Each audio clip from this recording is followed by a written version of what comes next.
सरकारी स्कूलवा बंद करिए नीतीश कुमार जी,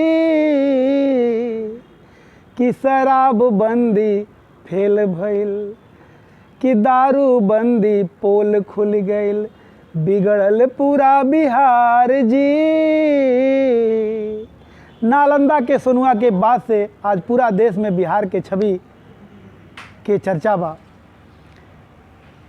चार लाइन हमू में जोड़त बानी कि सरकारी डॉक्टर मास्टर आँख में धूरा झोंकत बा, आ घर बैठल हराम के पैसा अजगर बन के ठूसत बा। गरीब लइका झंखत बाणे गाँव गाँव पढ़ले खातिर,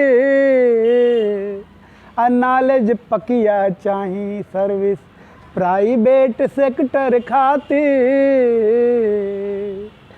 काहे बिहारी लेबर होले, खाली बिहारी लेबरे होले, देश में बा प्रचार जी। गीत दिल पर मत ले सबे, लाइक कमेंट और शेयर कर सबे। सुधार खातिर आलोचना जरूरी होला। ये एगो व्यंग्यात्मक गीत है कि खाली बिहारी लेबरे होले, देश में बा प्रचार जी।